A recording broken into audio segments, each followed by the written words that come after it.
नमस्कार दोस्तों, हम आपके सामने हाजिर हैं। वहीं से शुरू करेंगे जहां से कल हमने वीडियो को बंद किया था। कल कुछ कारणों की वजह से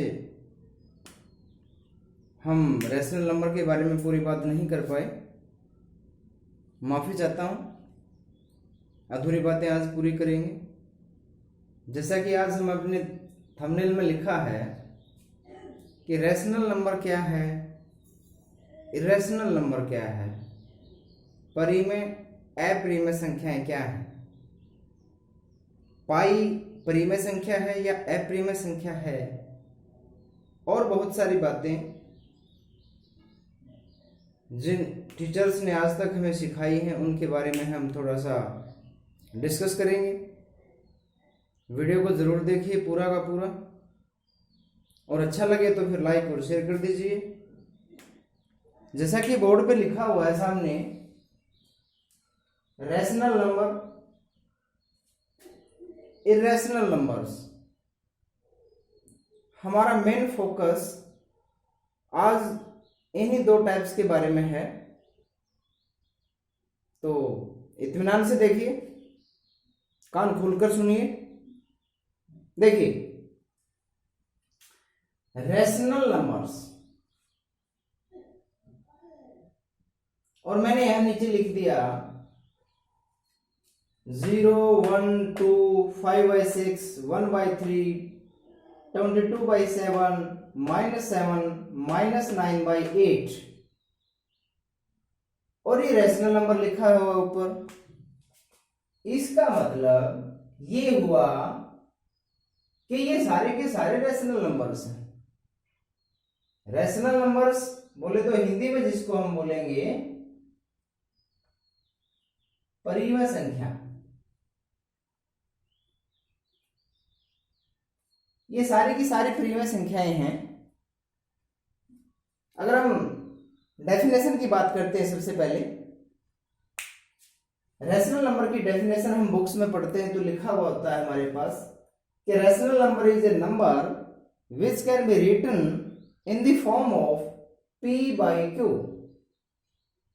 where p and q both belongs to integer,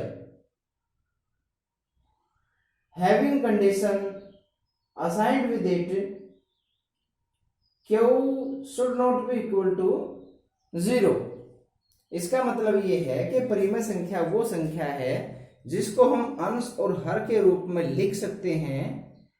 numerator and denominator दोनों के दोनों, अंश और हर दोनों के दोनों इंटीजर होने चाहिए, मतलब पूर्णांक होने चाहिए। और denominator must not be equal to 0, 0 नहीं होना चाहिए। ऐसी नंबर अगर हमारे पास कोई है तो वो एक रैशनल नंबर है। चलो देख लेते हैं। अगर हम मान लेते हैं 5 है, 5 एक रैशनल नंबर है, क्योंकि 5 को p by q की फॉर्म में लिख सकते हैं इक्वल टू 5/1। दिस इंप्लाइज, इसमें क्या है, p हमारे पास 5 है, न्यूमरेटर, और q हमारे पास 1 है। p और q दोनों के दोनों इंटीजर हैं, यानी पूर्णांक हैं, और q जो है 1 था वो इक्वल टू 0 नहीं है। This means p by q जो हमने बनाया है, और वो नंबर पहले 5 था, वो बिलोंग्स करता है रैशनल नंबर में। यानी हमारी सारी कंडीशन पूरी होगी कि 5 एक रैशनल नंबर है। ठीक है। अगर हम -9 की बात करते हैं, -9 को p by q की फॉर्म में लिख सकते हैं। कैसे? -9/1।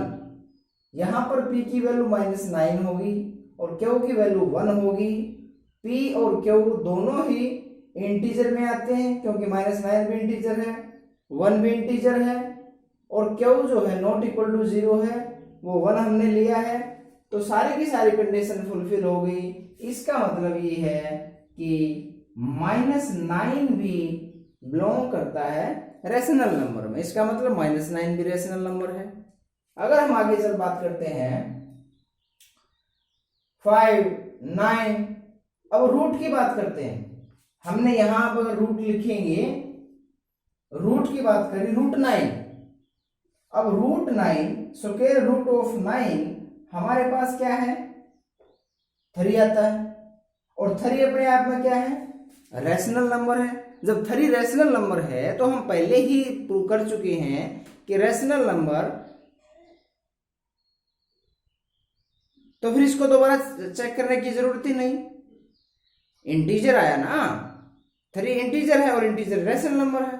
इसका मतलब root of 9 also a rational number, यानी ये भी एक परिमेय संख्या है। अब ये तो हो गए सारे जिनको हम लिखते हैं एज ए सिंगल डिजिट। सही मायने में जितना हमने बढ़ा के देखा उसके हिसाब से देखेंगे तो ये वैल्यू आ जाती है 1/2। 1/2, 1 इज P, 2 इज Q। अगर हम लिखेंगे तो P/Q इक्वल टू 1/2। इसका डेसिमल एक्सपेंशन अगर देखेंगे तो है 0.5, that is half.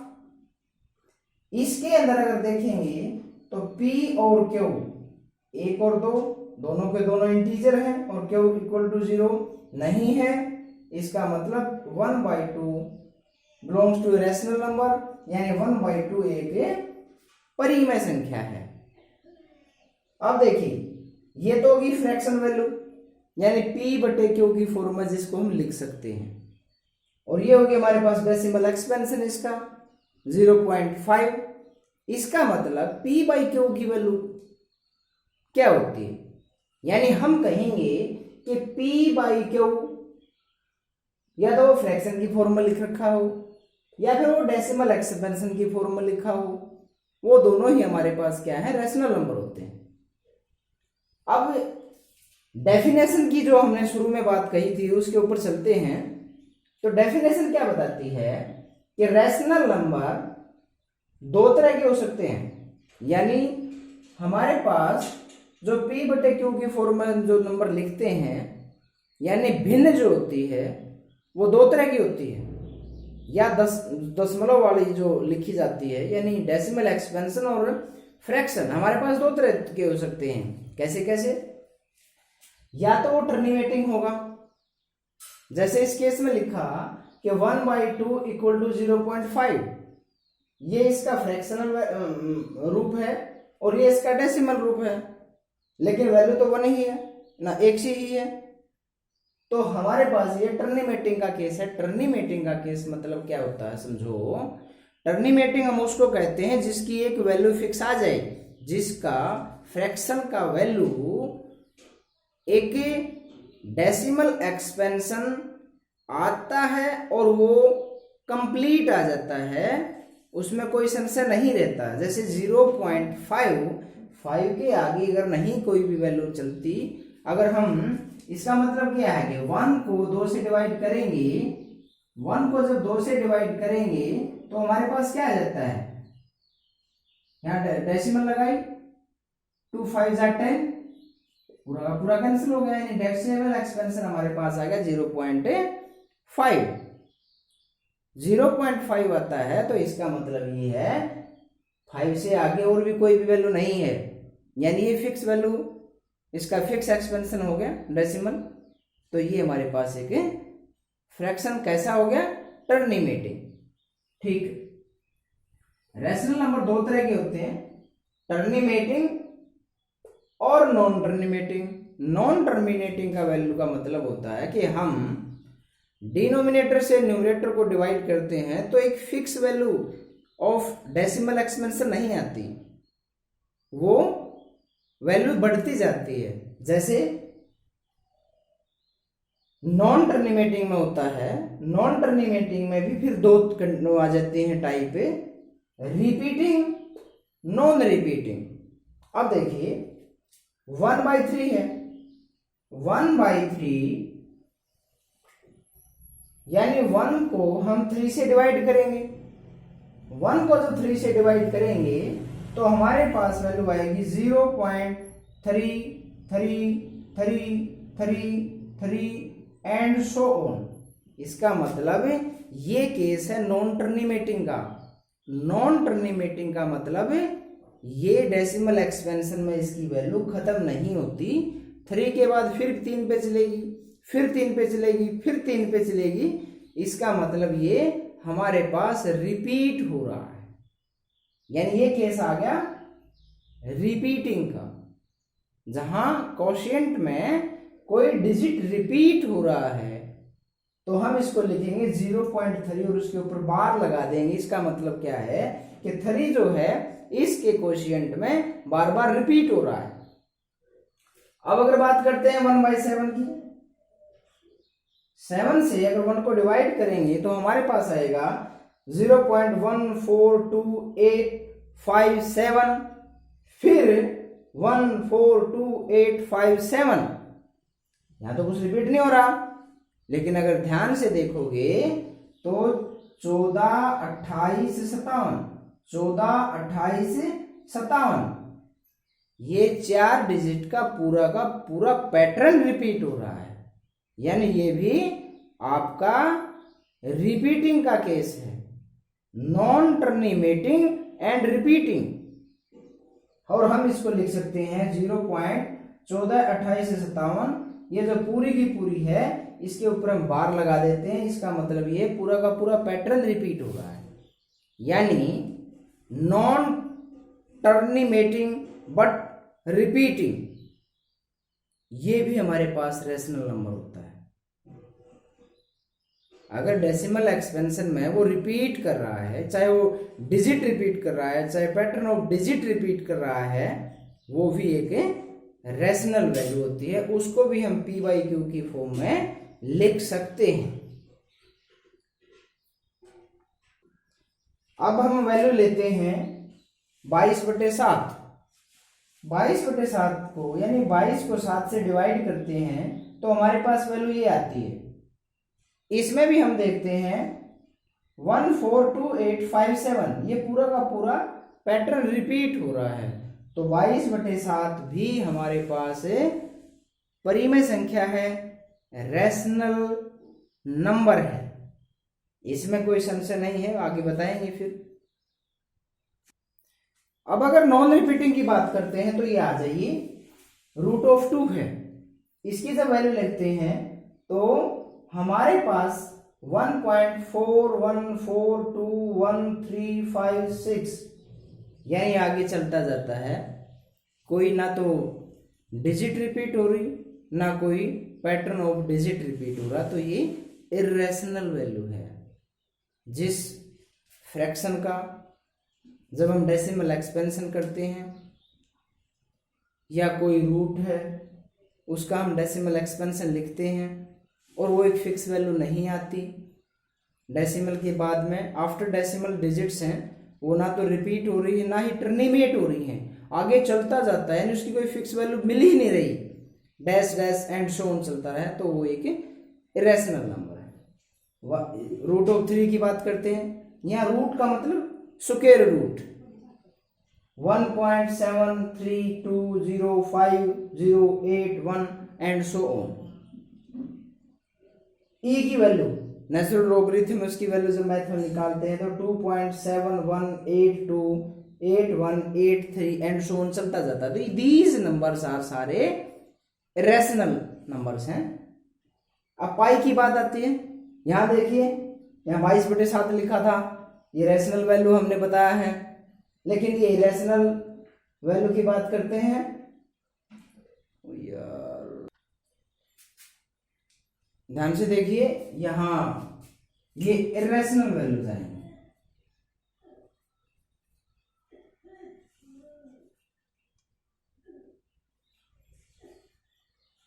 Irrational values आएंगी सारी की सारी, और यहाँ पर ये क्यू की बजाय हमने ये लिखा था fraction that is P by Q, और डेसिमल एक्सपेंशन जिसको हम लिख सकते हैं, कोई भी फ्रैक्शन जब हम बनाते हैं तो ये दो तरह का होता है, ठीक है। तो ये हमारे पास जो टर्मिनेटिंग, नॉन टर्मिनेटिंग है, दो केस है, टर्मिनेटिंग और नॉन टर्मिनेटिंग रिपीटिंग। ये हमारे पास रैशनल वैल्यूज के केस हैं। ये भी हमारे पास रैशनल वैल्यूज हो जाएंगी और ये भी हमारे पास है रैशनल वैल्यूज हो जाएंगी, लेकिन ये इरेशनल वैल्यू होंगी, non terminating but non repeating, these are irrational values. चलो हम बात कर लेते हैं 22/7 की। देखिए 22/7 यहां जो वैल्यू हमने दी है ये 3.4 ना 1 4 2 8 5 7 इस तरह हमारे पास ये रिपीट कर रहा है। तो हमने बताया कि ये हमारे पास 3.14 28 और 57 ये पूरा का पूरा रिपीट कर रहा है एक पैटर्न, और ये हमारे पास है एक rational value that is Q. और हम लिखते हैं पाई इक्वल टू 3.14 और 22/7, ये हम आज तक लिखते आए हैं। यहां मेन फोकस करें, लेकिन ये गलत है। पाई की वैल्यू 22/7 नहीं होती और ना ही 3.14 होती। ये हम अपनी सुविधा के लिए कुछ टास्क सोल्व करने के लिए हम उसका एजम्पशन लेते हैं। इसका मतलब आज तक हमें पढ़ाया गया कि पाई की वैल्यू 22/7 होती है, 3.14 होती है। हमारे अध्यापक ने भी हमें यही पढ़ाया था, आपको भी शायद यही पढ़ाया होगा, लेकिन ये गलत है। पाई की वैल्यू क्या होती है आइए हम देखते हैं। देखिए पाई की जो डेफिनेट वैल्यू होती है, हालांकि कोई भी सुपर कंप्यूटर आज तक डेफिनेट वैल्यू निकाल ही नहीं पाया, लेकिन फिर भी देखते हैं उसका डेसिमल एक्सपेंशन क्या होता है। देखिए 3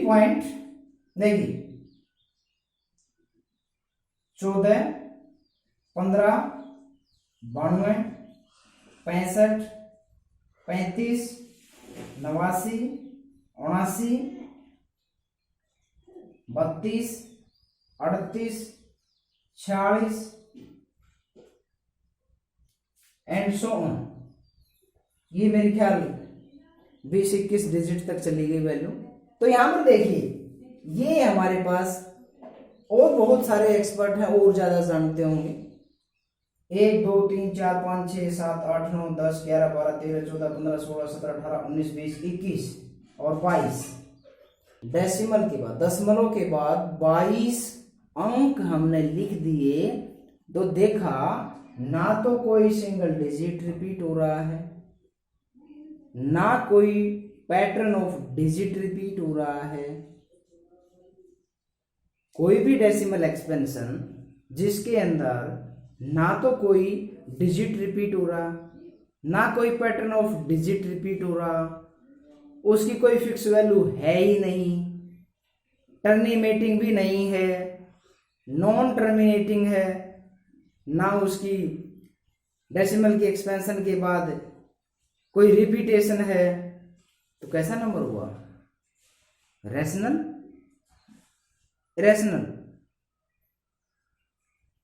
ध्यान दीजिए पाई इरेशनल वैल्यू है, पाई अप्रिमेय संख्या है। लेकिन जब इसका 22/7 लिखते हैं तो और 3.14 लिखते हैं, वो डेसिमल एक्सपेंशन है, वो रैशनल वैल्यू है, क्योंकि उसकी value after decimal pattern of digit repeat हो रहा है। तो 22/7 एक परिमेय संख्या है। 22/7 is a rational number, but pi is not 22/7। 22/7 नहीं है पाई, 3.14 भी नहीं है पाई की वैल्यू। पाई की वैल्यू ये सामने लिखी हुई है मैंने, दशमलव के बाद 21 डिजिट तक ये पाई की वैल्यू है, और ये नॉन टर्मिनेटिंग नॉन रिपीटिंग का केस है, और पाई अप्रिमेय संख्या है, रैशनल वैल्यू है।